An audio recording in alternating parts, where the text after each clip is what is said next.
Ok, então eu selecionei um nome e uma data dizendo, digamos, o dia que eu startei o equipamento. Isso aqui é apenas um nome atribuído para lembrar quando eu for ler ele. Aqui, nessa outra janela, aparece todos os sensores que compõem esse datalogger. Como ele tem apenas dois sensores, temperatura e umidade, ele está aparecendo aqui, né? O sensor de temperatura está marcado dizendo que eu quero ler ele. O sensor de umidade também aparece e também está marcado dizendo que eu também quero coletar os dados dele.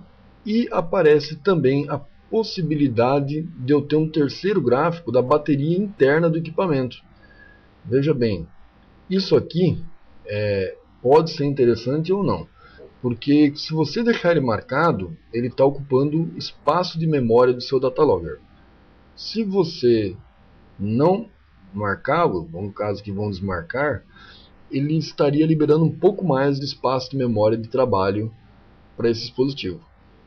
Eu aconselho que o uso da bateria depende muito de cada caso, mas essas baterias elas duram em média aí, tranquilamente um ano.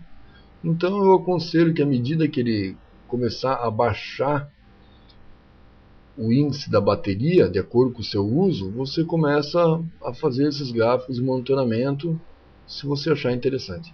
Nesse caso aqui, eu vou desmarcar e não vou usar ele. Logo após aqui embaixo, existe a configuração dos intervalos de coleta, ou seja, a periodicidade. O que acontece? Na periodicidade, a gente pode marcar de minuto em minuto a coleta, podemos marcar aqui de segundo em segundo, né? Poderia marcar aí coletas a cada 10 segundos, a cada 10 minutos. O interessante aqui é verificar o seguinte. Vamos deixar aqui, ó, 1 minuto.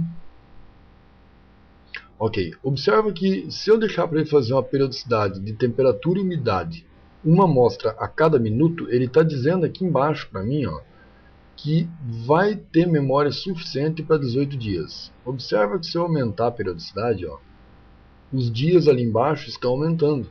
Então vamos supor que eu faço uma coleta a cada 10 minutos. Se eu fizer uma coleta de temperatura e umidade a cada 10 minutos, ele vai suportar 180 dias. Então isso aqui é extremamente importante para você otimizar o equipamento, para você otimizar o uso dele. Você tenta deixar ele com a menor amostragem possível para ter um gráfico mais preciso, adequando os dias que você vai precisar para o seu experimento. Vamos supor que eu precise apenas de 30 dias, então eu vou baixar a periodicidade a fim de que eu use toda a memória do equipamento. Está aqui, eu vou usar 30 dias, então eu vou deixar um espaço para 36 dias fazendo uma amostra de temperatura e umidade a cada 2 minutos. Ok? Então eu otimizei o máximo possível o equipamento. Como nós vamos fazer um experimento rápido aqui, a gente vai deixar coletas de periodicidade de 1 segundo, para que a gente possa fazer um gráfico rapidinho, para poder já descarregar esse gráfico, para vocês possam estudar junto conosco o uso do software, ok? Então, terminada essa janela, a gente já viu aqui embaixo que é para apenas acompanhar a durabilidade da memória. No caso aqui eu vou fazer uma coleta por segundo, vai durar 7 horas. Na última janela, existe aqui a possibilidade de startar o equipamento, ou seja, se eu deixar em Now e der um launch, que seria para programar o equipamento, ele entenderia o seguinte: eu estaria dando a ordem para ele já começar a coletar os dados. Então eu posso fazer o seguinte: se eu der o launch agora, ele já vai a partir de agora coletar a temperatura e umidade nesse ambiente que eu estou. Veja bem, muitas vezes eu quero programar o equipamento no computador e depois eu quero levar o equipamento até o local de coleta de dados. Então existem outras maneiras de evitar que ele colete dado nesse meio tempo sem ser dar a partida agora, ou seja, eu poderia dar um período. Então tem essa outra opção aqui de baixo, eu posso dar um intervalo. O intervalo funciona da seguinte maneira: observa que como eu selecionei segundos, tu está vendo ali que tem 30 segundos e embaixo uma diferença de 10 segundos a mais.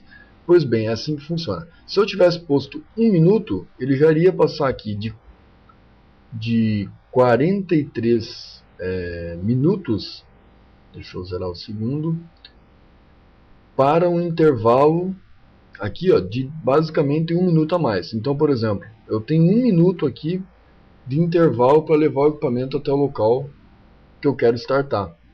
Se eu tivesse posto, digamos aqui, vamos lá, vamos pôr aqui só para testar, 10 minutos, observa, ó, que ele criou um intervalo de 10 minutos, um pouquinho menos na verdade, ele criou um intervalo aqui, né, de uns 6 minutos aí, de diferença, tá? Isso aqui ele cria aleatoriamente, ele tem um cálculo interno que faz isso, ele criou um período aqui para mim poder levar esse dispositivo até o local. Quando chegar lá, nessa data e horário que está aqui, ele vai começar a funcionar. Vamos voltar aqui a coleta para os 1 segundo que a gente tinha combinado. E a terceira opção é o delay. Essa aqui eu acho que é a mais utilizada. Você vem, diz a data que você quer que o equipamento comece a funcionar. No caso, hoje é dia 15, vai começar hoje. E depois eu digo o horário que eu quero que comece a funcionar o equipamento. Então veja bem, o horário que está dentro do Datalogger é esse que está girando aqui, ó. Então agora lá dentro dele é 11h44. Bom, se eu quiser fazer funcionar com um período programado, eu posso chegar aqui, deixar a data de hoje, posso vir aqui e colocar, por exemplo, 13h30, 1h30 da tarde, ele iria começar a funcionar, ok? Então, essa função é bastante utilizada nas empresas que muitas vezes precisa programar o dispositivo final do dia para que as pessoas utilizem ele até mesmo no outro dia. Então você consegue programar uma periodicidade de start bem longa aqui, certo? E a quarta opção é usar um botãozinho que tem no dispositivo. Aqui ele está dizendo para você que quando você chegar no local de uso, você aperta o botãozinho que tem no dispositivo, segura esse botãozinho por 3 segundos, certo? E ele vai começar a funcionar. Você vai se certificar que ele começou a funcionar por um pequeno LED vermelho que tem nele que vai começar a piscar.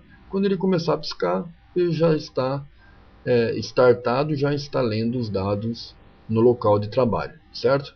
Então, para esse pequeno teste que nós vamos fazer junto aqui para vocês continuarem estudando o software, nós vamos botar na opção de Null e vamos em Launch, que seria programar o dispositivo.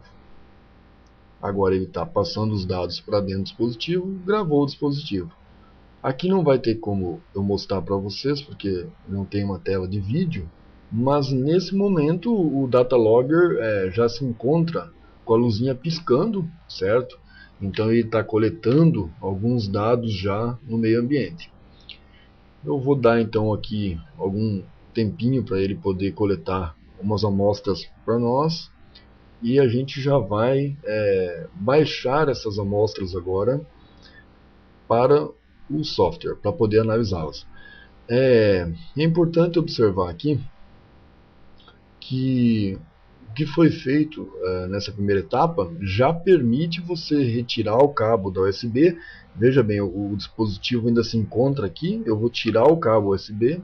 Então, olha lá, o dispositivo não está mais conectado, ele já está programado, já está operando. Eu poderia estar levando ele para campo, né? Vamos supor que ele foi para o campo, ficou lá 1 mês, 2 meses trabalhando. Então eu volto aqui no software, clico novamente o cabo, olha lá, o dispositivo foi novamente encontrado.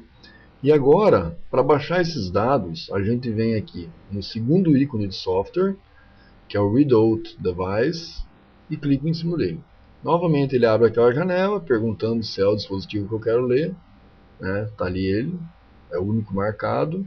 Dou um OK e ele vai me fazer uma pergunta. Essa pergunta é muito importante, veja bem. Aqui ele está perguntando para mim o seguinte.